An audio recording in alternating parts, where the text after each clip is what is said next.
जी तो नाज़रीन अस्सलाम वालेकुम। आम न्यूज़ हब के साथ मैं हूं आपकी मेज़बान मोहम्मद अरशद और आज फिर मैं आपके सामने हाजिर हूं एक नए शो के साथ। इस वक्त हम मौजूद हैं बीसीयू के एक डिपार्टमेंट मास कम्युनिकेशन में। खूबसूरत सा मौसम चल रहा है, हसीन सा मौसम चल रहा है। इस मौसम को हम कभी-कभी रोमांटिक मौसम भी कह देते हैं।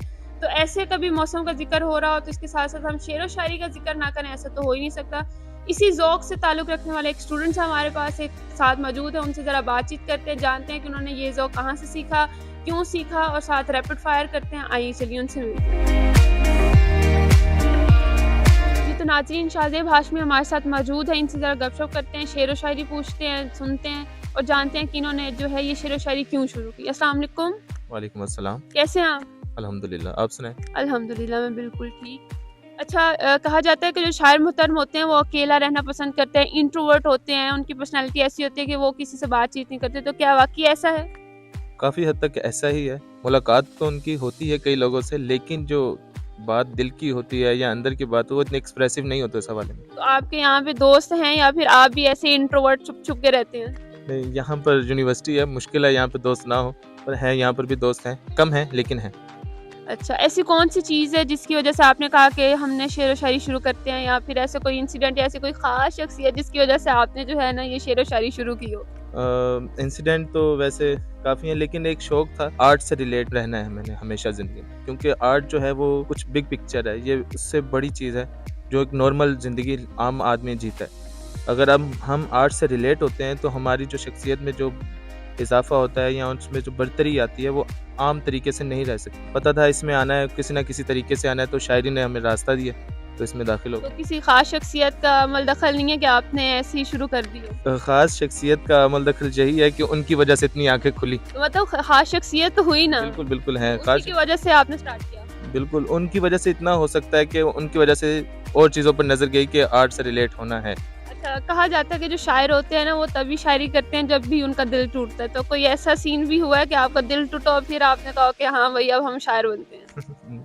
मेरे साथ उल्टा हुआ है, मैं शायर बना हूँ, लेकिन दिल टूटना ये बहुत बड़ी बात हो जाएगी। दिल जो इतनी आसानी से नहीं टूटता, जैसे कि ज़रदारी साहब भी कहते हैं कि हम ऐसा दिल ही नहीं रखते जो टूटे। दिल टूटता नहीं है, हाँ, बाज़ दफ़ा ये होता है कि उस अनएक्सपेक्टेडली हर्ट होता है, टूटता नहीं है। जब टूटता है तो तो फिर आपका दिल टूटा है तभी आपने शायरी की है कि नहीं ऐसा नहीं है? दिल की बार-बार जो डाइवर्जन हुई है ना, मतलब उसका जब भी ध्यान भटकाया गया या वो नाकाम हुआ है, तब शायरी और बढ़ी। चलो कोई ऐसा शेर जो आपने लिखा हो ऐसे पहला शेर या कोई ऐसा शेर जब आपका दिल दुखा हो तब आपने लिखा हो तो वो बताएं? पहला शेर जो मेरा थोड़ा-सा फ़िक्री था कि मैं बख्शिश के लिए सजदों की मुशक्कत क्या करूँ शाह, मैं बख्शिश के लिए सजदों की मुशक्कत क्या करूँ शाह, कि जब उसकी याद आती है तो तौबा हो ही जाती है। तो किसकी याद आती है ये भी बताते चलें साथ थोड़ा-थोड़ा ताकि उस तक भी पहुँच जाए। अब वो याद भी बहुत मुश्किल आती है। हाँ, वो याद नहीं आती? नहीं, नहीं, वो याद नहीं अब नहीं आती। अब लेकिन ये कि ये शायरी में हमेशा ज़िंदा रहेगी। ओहो! माशाल्लाह तो वो देख रही होगी, कुछ कहना चाहेंगे अभी इस वक़्त? नहीं, नहीं, कुछ मैं उसे कुछ नहीं कह सकता। अच्छा कोई अपना पसंदीदा शायर जो आपको अच्छा लगता हो? जैसे जिनमें सर-ए-फ़हरिस्त मैं समझता हूँ फ़ैज़ अहमद फ़ैज़, उनको सदी का बड़ा शायर माना जाता है। उनकी जो शायरी है उसमें उम्मीद है, उसमें मायूसी नहीं है, उसमें आप बेहतरी है। शायरी वो है जो इंसान में शऊर जगाए, और मेरे नज़दीक में बड़ा शायर भी वो है जिसकी वजह से शऊर में बुलंदी आए या शऊर में इज़ाफ़ा हो। इसलिए फ़ैज़ अहमद फ़ैज़ को मैं पर्सनली बाज़ दफ़ा सुनना पसंद करता हूँ। और आज के दौर के जो शायर हैं उनमें से कौन पसंद है? उनमें से भी काफ़ी अच्छे शायर हैं जैसे अज़हर फ़राग हैं, लेकिन मेरा पर्सनली उमैर नजमी बहुत अच्छे आज के दौर में शायर चल रहे हैं। बड़े अच्छे शायर भी, बहुत अच्छी पर्सनैलिटी भी है, मुलाकात भी हुई है, बहुत अच्छे आदमी। अच्छा कोई हम दोनों जो पसंदीदा शख्सियत आपने बताई है इनका कोई शेर सुना दें एक-एक? वो जो एक शख्स मुझे ताना-ए जाँ देता है, मरने लगता हूँ तो भी मरने भी कहाँ देता है। तुझको करना है अगर तेरी शर्तों पे कबूल, ये सहूलत तो मुझे सारा जहाँ देता है। अच्छा तो कहते हैं कि जो शायरों की जो वो शख्सियत होती है बड़ी रंगीन मिजाज किस्म की होती है, इस तरह के होते हैं वो आए लड़की जो होती है ना उनको पसंद आ जाती है, किसी के बाल तो किसी की आंखें। तो आपके साथ भी ऐसा है कभी मोहब्बत हुई हो या कोई पसंद आ गई हो? मैं इस हवाले से थोड़ी-सी बात करूँगा आपको। शायर जो होता है, वो कदरदान होता है बेसिकली, जहाँ तक मुझे पता है। जहाँ भी कोई कीमती चीज़ नज़र आती है, तो उसे वो नज़रअंदाज़ नहीं कर सकता, वो उसकी तौहीन होगी। उसको दाद रसाई ज़रूरी है, हर कीमती चीज़ की, हर अच्छी चीज़ की दाद के लिए वो तैयार रहता है। उसे इसमें कोई झिझक नहीं होती, चाहे वो उसे जानता हो या ना जानता हो। जो खूबसूरत है या अच्छी चीज़ है, खुदा की तख्लीक है, उसकी वो कदर ज़रूर करते हैं। चलें खूबसूरत लड़की के लिए कोई शेर सुना दें फिर। जी, मेरा ज़ाती शेर है कि जी, मयस्सर किसी को नहीं कि जैसे मैं देखता हूँ तुम्हें। मयस्सर किसी को नहीं कि जैसे मैं देखता हूँ तुम्हें, और तुम तो देखती ही नहीं कि कैसे मैं देखता हूँ तुम्हें। कहा जाता है अक्सर मर्द औरत के दरमियान में जो है ना वफादारी के बारे में बोला जाता है कि कौन ज़्यादा वफादार है, तो आप क्या कहेंगे कि मर्द ज़्यादा वफादार है या औरत ज़्यादा वफादार है? मैं ये कहना चाहूँगा, मर्द औरत वफादार हो कि नहीं, कि वफादारी एक मुश्किल चीज़ है, चाहे वो मर्द के लिए हो या औरत के लिए। हाँ, औरत के लिए थोड़ी-सी ज़्यादा मुश्किल है। औरत, मैं ये नहीं कहूँगा कि बेवफ़ा होती है, लेकिन उसके लिए वफादारी मुश्किल ज़्यादा है। इसलिए मुश्किल काम करने में अक्सर लोग बाज़ दफ़ा नाकाम भी हो जाते हैं, मायूस भी हो जाते हैं, चाहे वो मर्द हज़रात में से हो, औरत हज़रात में, मतलब औरतों में से हो। तो आपके अकॉर्डिंगली कौन ज़्यादा वफादार हो सकता है? मर्द वफादार हो सकता है या औरत वफादार हो सकती है? मुश्किल काम जो भी कर लेता है ना, वो फिर खुद लेजेंड बन जाता है, और लेजेंड्स की आप खुद तादाद में से इजाफा लगा दें, मर्दों की ज़्यादा की है या औरतों की ज़्यादा। वो तो आप बताएँ ना, आप मेजॉरिटी आप किसको कहेंगे कि मतलब एक होता है ना कि मेजॉरिटी वफादार होती है? ये तो आप मुझे फंसाने वाली बात कर रही है कि, और फीमेल व्यूअरशिप मुझे कहेगी कि मैं उनके ऑपोजिट बात कर रहा हूँ। खलीलुर रहमान कमर नहीं हूँ मैं।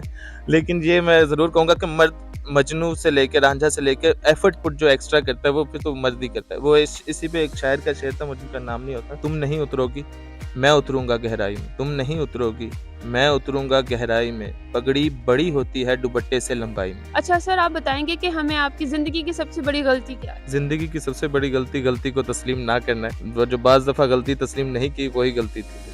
वो गलती कौन-सी ऐसी थी जो तस्लीम नहीं की? जब भी बात खुद पर आती है, बाज़ दफ़ा इंसान वो अपनी गलती नहीं मानता और सामने वाले की निकाल देता है, और इसी तरीके के चंद एक वाक़यात होते हैं बंदे की ज़िंदगी में, गलती होती है। अच्छा, ज़िंदगी की तल्ख़ हकीकत क्या है? इसे गुज़ारना पड़ता है, चाहे वो आपके मुताबिक हो या ना हो। हालात साथ दें ना दें, लेकिन आपको उस मोमेंट में रहना पड़ता है और सर्वाइव करना पड़ता है।